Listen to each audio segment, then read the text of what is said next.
Hey Line, hi folks, it's Lev. Welcome back to another video. For those of you who are new, I use he and pronouns. This video is something I've thought about making like for the past week or so. I just haven't had the chance and I just didn't have the energy to bring myself up to film this video. And this is something I mentioned in my last video, like very briefly. If you watched the last video, I'm autistic, and that's what I'm going to be talking about today. Autism and how this sort of came to light for me and what I experienced and the challenges that I experiences, and touch on stuff that I find helpful. And I plan to make more videos about autism and neurodivergence in future, but this is the first in like hopefully many videos that I'm going to make about these experiences. Yeah, because I think it's important that it's like awareness raising. It's important, like similar to trans stuff, like awareness raising, education, like just sharing stories, experiences, sort of creating a resource. Like this is my sort of contribution and resource to the community and stuff like that. Like my resource, my experiences, my resource to contribute to the broader library of resources about autism and lived experiences with autism and stuff like that. Yeah, let's go. So I've heard about autism and like ADHD. Like I didn't know much about it. Like I've heard of it during my younger years, but it wasn't really something that crossed my mind. And I was aware that it existed, like generally, but I didn't know anything about it. And in terms of myself, the first time it was sort of picked up on, and my ex picked up on this, and other autistic people picked up on this, and I use predominantly use identity first language. Like I don't say I have autism that much. I say I'm autistic, similar to how I say I'm trans. But if I do say I have autism, it's just a slip up.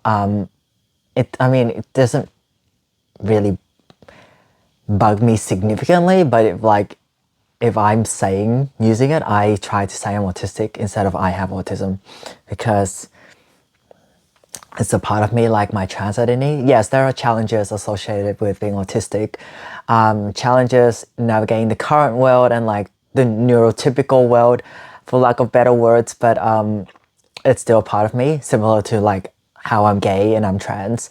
It's identity, and it's nothing to be ashamed about. Back to what I was saying. Yes, last year, I met autistic people like online, through online communities, and also my ex, and they are autistic as well. And that was like the first time it clicked in my head that like, hey, maybe like you're also autistic, Liv. My ex noticed experiences, challenges, like you're autistic. Other autistic people are like, you're autistic. And I sort of like I don't suppressed it in a way, be like, maybe, and then I just didn't think about it, and I just like, yeah. And then I masked a lot, and masking is like when I sort of act and pretend that I'm neurotypical to fit in to the social world and environments around me that aren't very inclusive and accessible for me. Fast forward, like I didn't really think of it much last year. Fast forward to like near the end of last year, I started masking a lot less, as in I sort of not camouflage autistic traits so much, and then things started to get more intense for me. So for example, I used to be able to go to like Lunar New Year festivals or really loud festivals without plugging my ears or like using noise cancelling headphones. Like I managed to tolerate fucking loud noises and like high pitched noises really well, and that's when I was masking. And then I started masking less, and then like the festival noise and build up of like chatter was just way too much for me, and I plugged both of my ears.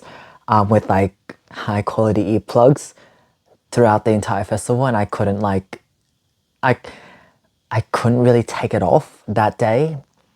I did take it off for like 30 seconds to like order a boost juice because I had to hear what the server was saying. Otherwise, I'll be like, what? I can't hear you. And it was agony, even for like 30 seconds a minute, just when I'm ordering my thing. It was absolute agony. And then from there, I just like, from that day, I started using earplugs and like noise cancelling headphones in like malls, loud restaurants. Like when I'm eating out, I plug one of my ears with earbuds, with like earplugs, like the thing that workers use when it's like loud construction. I have those. I plug one of my ears, and the other, it helps. Like I don't plug both because I'm like, I can't hear what people are saying and I can't engage in convo. But I also don't want both ears to be unplugged because that's way too loud. So a good balance in like, for like a temporary measure I use when socializing in like loud as hell restaurants is like plugging one of my ears. But if you don't like plugging your ears, then you can also use noise cancelling headphones and like have one earbud out, or just have both in. Yes, that's the first time. I'm just like, wow, fuck, like it really hit me hard. And then, yeah, I mean, and the other thing that I was also, the other thing I was experiencing already like last year with before, like, and like ages ago, is like sensory, like social overwhelm. Like I have a social battery, if that makes sense.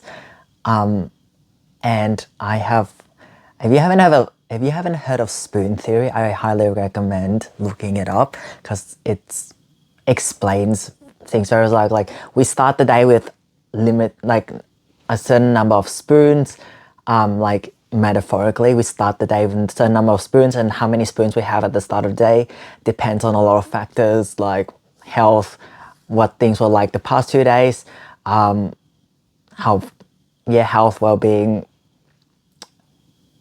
our current social battery, a lot of things. And throughout the day, we use spoons for certain things like self-care, it takes off spoons, or maybe we socialize with someone, or we literally do anything. It takes up energy and capacity and spoons, for lack of better words. And by the end of the day, we might have 0 spoons left, or might have a bunch of spoons left, and we can like use. It's basically like a human energy, a human battery. It's like, imagine a bunch of batteries for different domains, like social, like, I don't know, all the different life categories, or it can just be one giant battery. And throughout the day, we use all this energy, and sometimes we just don't have energy or battery for things that we want, just because surviving the day itself was already too socially or like just draining. Social battery is a big thing for me, and sometimes when I am really low on social battery and people try to talk to me, or there's like social engagement, social interaction with others, and I just like completely don't want to be there, and I get really irritated, and I just want to disappear into a void essentially, because hitting my limit, and I'm just like, I can't do this anymore. A massive thing for me is eye contact. So I don't know if you folks have noticed, but when I film videos, I don't look at the camera. Like this is me looking at the camera, and I can't really do it for that long because it's so awkward and uncomfortable, because it's like me looking into someone's eyes. So I literally so I film videos in selfie mode, and I look at my own like reflection when filming videos. I don't look at the camera directly, I look here. And it's the same in real life. When I talk to people, it's really hard to look at people in the eye, and when I do it, it's me forcing myself to do it, and it's not natural for me. Like subconsciously, I just look over there, or like look past their head, or like a lot of the time actually, when I'm talking to people in real life, I don't even look at their face. Like I look over there. And sometimes when I'm listening, I just don't have the social energy to look at people. And I'm just like, I am listening, just keep talking. I'm looking over there, right? I'm looking like out the window, but I'm actually listening to you. And it's actually easier for me to sort of take in what people are saying if I'm not like using so much energy in like looking at their face and their eyes when they're talking to me. It's really hard. It takes up way too much energy, and then I lose focus, and I'm like, because I'm so busy mindfully looking at people when they're talking, it just overwhelms me, and I'm just like, I can't focus on what you're saying. So when people talk to me, or when I talk to people, I look out the windows. That's why sometimes in videos you might notice that I look in different directions, and that's because looking here or here is too much, and then I just sidetrack and I subconsciously look away. And that's just how I work, and it's my subconscious way of like managing my what is it? Basically, it's my subconscious way of not overwhelming myself. My body, my mind knows, and then I just do it so I don't get overwhelmed. It's protecting me from getting to the shit. I hit my limit point and then I crash. So yeah, I can't. It's like, what's Taylor Swift? It's from Anti-Hero. I'll stare directly at the sun, but never in the mirror. To me, looking at the sun is like looking at people in the eye. It hurts. It hurts.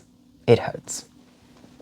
I don't know if I mentioned this before, but I think I went off track, and I'm pretty sure I've undiagnosed ADHD, and that's like another thing that I'm like experiencing challenges with is like ADHD symptoms.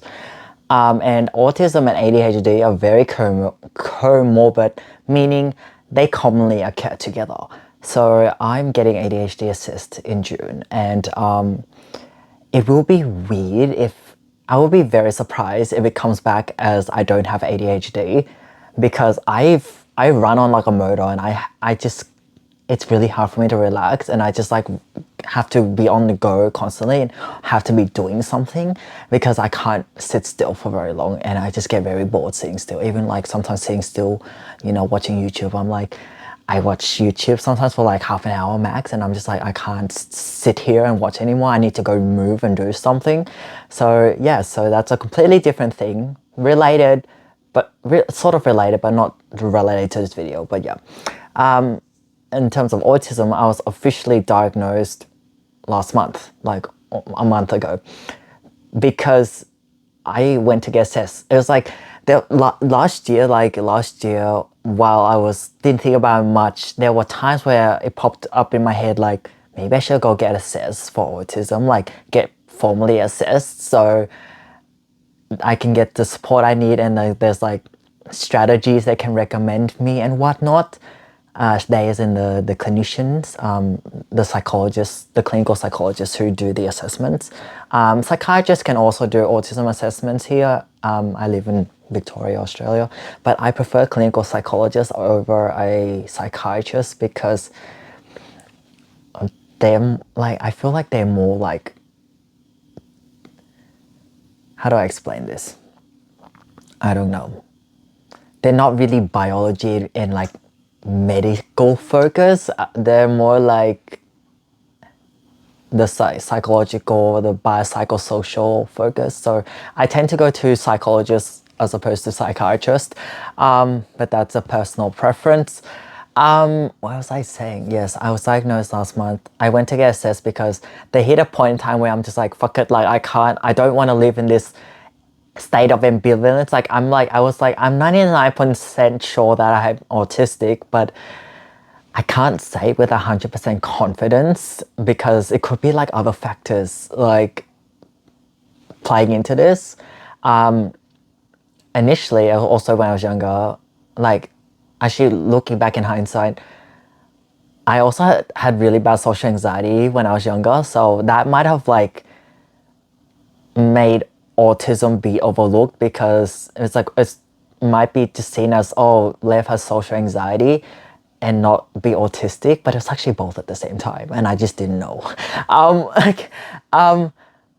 yeah, I was diagnosed a month ago, and it was like really validating. It's like liberating. It's like I knew it, and now I have clinical evidence that I am autistic. And yeah,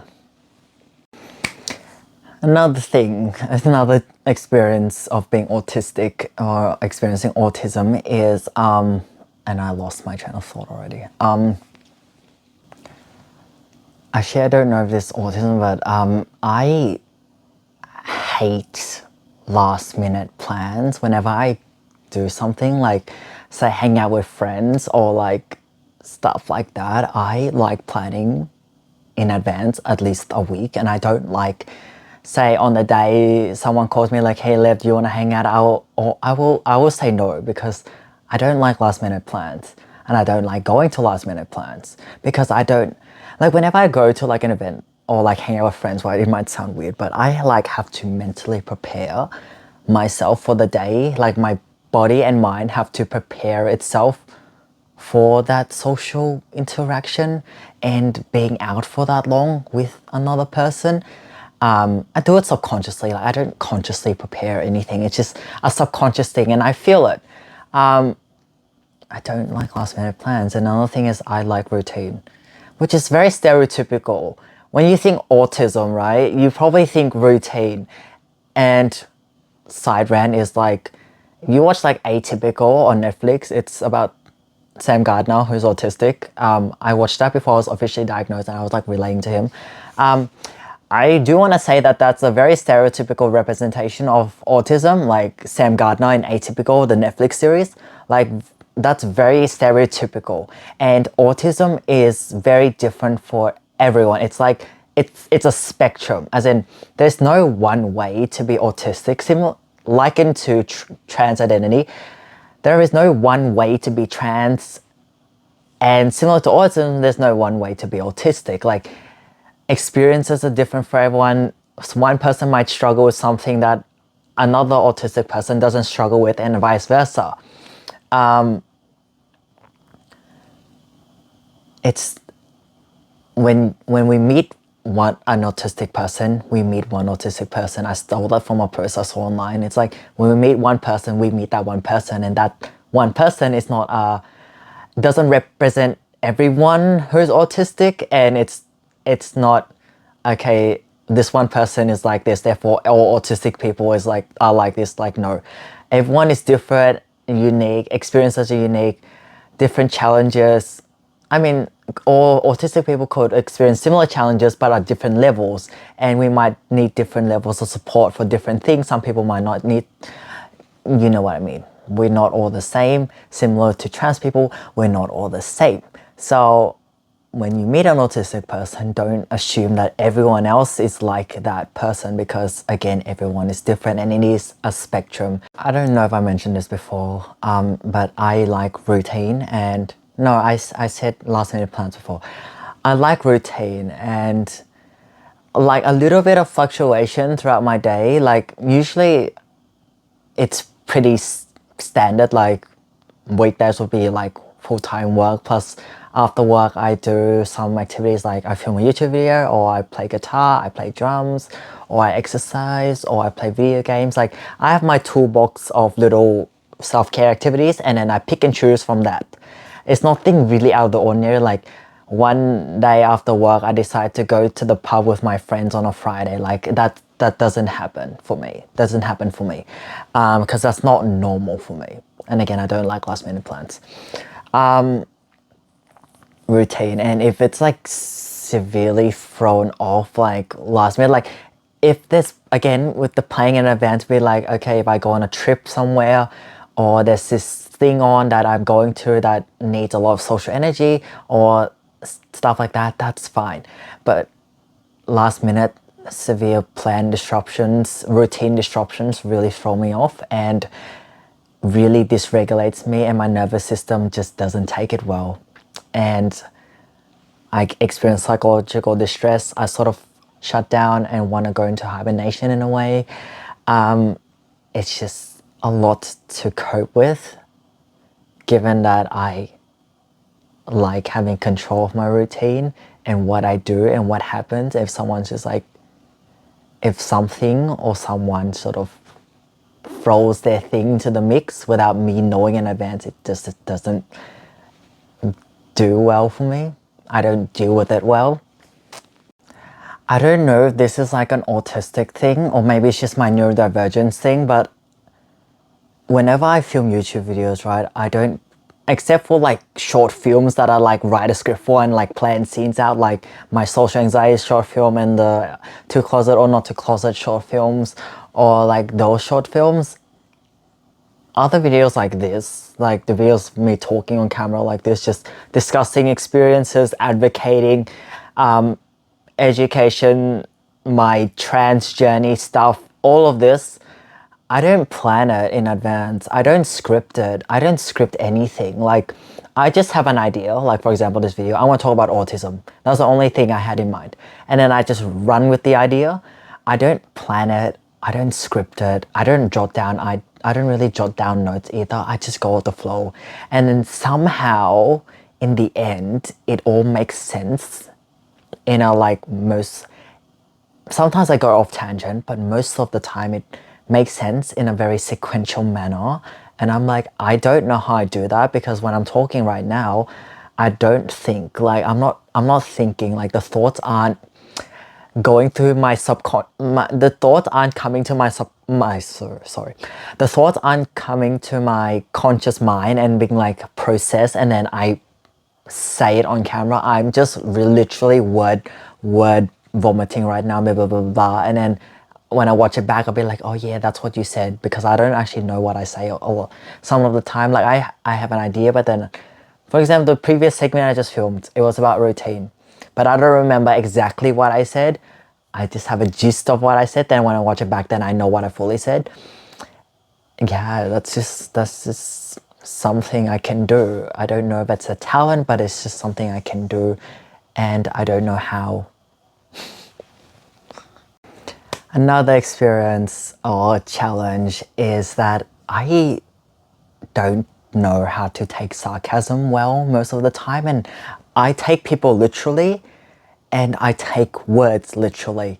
For example, like I know some, like, what is it, not metaphors, like the sayings, for example, don't put all your eggs in one basket. Like, I know what that means because I looked it up. But then before I looked it up, I'm like, I don't know what you're saying. Like, things like that, I don't really understand unless it's explained to me. Like, the abstract things that, like, I don't get. And also, in terms of taking language literally, for example, someone asked me a question, I will take every word literally and answer it in that way.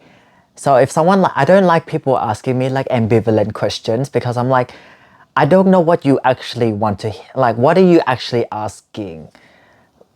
I don't know an example. Wait, I have an example. Like, last year when we went on a trip, someone in my fam asked me for like, what is it, like $5 or something, and I gave them like a $5. I don't know the exact amount, but just go along with the $5. Like, asked me for $5, and I like gave them a $5 note, and they're like, no, give me the $5, give me $5. And I'm like, this is $5. What are you what are you saying? I don't know what you want. But what they wanted was, because I had a bunch of coins in my wallet, they was trying to say, give me $5 worth of money in coins. But they didn't say that. They just like, give me the $5. And I'm like, I hear it's $5. What are you on about? This is clearly $5. I don't know what you want. So that's something I get confused about. Like, if it's not like explicitly told to me, I'm gonna be like, I don't know what you mean. And my brain starts interpreting it and being like, do they mean this? Or that, I'm like, I'm pretty sure they mean, this happens all. I'm like, I'm pretty sure this person means this, but it also could mean this. Like, I don't really know what you really mean or what you really want. So yeah, explicit, like really direct communication is important for me. Otherwise, I'll be like, I have no idea what you're saying. Like, I don't know what you want. I don't know what you're asking of me. don't leave room for interpretation and like my brain to nitpick everything and all the words you're saying and just question everything because I take language literally. So if someone's like wants $5 worth of coins, needs to say $5 worth of money in coins because you have too many coins, not give me $5 and be like, I don't know what you're saying. I think part of like the whole direct communication thing and like me taking words literally like me being very detailed oriented also comes into play. That's why like the whole not leaving so much ambiguity in statements and questions is important because I like detail, very detail oriented. I tend to I tend to pick up on nuances like quite easily and things that aren't consistent with each other. For example, in work, I'm like, wait, this is inconsistent with this thing. This document says this, but this document says this. Which one is correct? Or like, oh, this thing's missing from this. Like, are we meant to add it? Like, I pick up on like nuances and details really well. Like, it just happens instinctually, like naturally. I don't force myself to like scan for details. It just happens. My brain's just like, that's inconsistent. What's missing here? And like it just happens. Therefore, that's why the ambiguity doesn't work well with me, as well. I did mention at the start of the video that I wanted to like talk about strategies that might help and stuff, but then this video is already getting way too long, so I'm gonna like make a last point and save the other topics for future videos. Like I'll just break it down. I think I'll make a series called like Let's Talk About Autism or something. How I started my channel. I made Let's Talk About Mental Health. That's how this whole YouTube channel started. So yeah, let's talk about autism. Last point is I think I mentioned before I don't like loud noises. Like I have sensory sensory needs too. Like I don't like loud noises. The worst is like high-pitched noises. Like I cannot stand. And I don't like malls, really bug me now. I cannot go into a mall, like a really busy mall or even like semi-busy mall that's like without plugging my ears or like putting headphones and blasting music. The other thing is I can't sit, like I'm very fidgety. I'm very fidgety. I don't have my fidget spinner here right now filming the video because my brain's mostly focused on talking, so it's okay. But if I'm like standing still, like just not in this state where I'm actively engaged with something and that requires like my full focus, I tend to fidget. Like I have a fidget spinner. The other thing I'm really sensitive to is light. Like I don't like bright light. I don't think, no, I went to the optometrist like a few months ago. It's nothing like physically wrong with my eye. Like it's not like medically explained or anything, but just bright lights really drain me and my eyes, and I just don't like keeping my eyes open in like super bright environments. I wear sunglasses a lot, even when it was cloudy outside. Like it's cloudy, but it was still bright. I still wear sunglasses. And I don't wear sunglasses in the mall, but I don't like all the flashy like signs and everything. It really drains my eye energy, if that makes sense. And I just don't like looking at it, but it's like it's everywhere. It's like unavoidable. Yeah. Yeah, so photo sensitivity, noise sensitivity, and very fidgety and need some tactile thing to do with my hands. Otherwise, it just gets really uncomfortable. Maybe that's part of why I do this so much in videos and like talk with my hands, because I don't like doing nothing with my hands. Yeah. I honestly don't know how long this video has gone on for, and I don't know how much footage I've filmed, and I will only know when I've edited the video. But thank you for watching, folks. Yes, this is literally a bombardment of info. All my videos, pretty much all my talking videos are bombardments of info.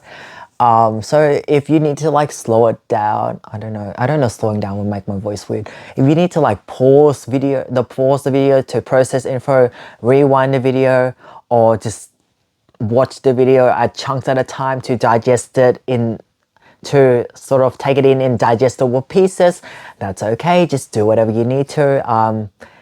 If you don't want to watch the video at all, that's completely okay too. But if you got to the end, unless you skip to the end, you probably watched the whole video, and thank you for that. If you, yeah, it's like consume content in a way that works for you. I think I'll talk about this in another video. Like, there's a lot to talk about. There's a lot to unpack here. This is just like the general gist of, hey, this is what I know and this is my experience for what I know so far, but there's so much more about autism and being autistic and neurodivergence that I can talk about.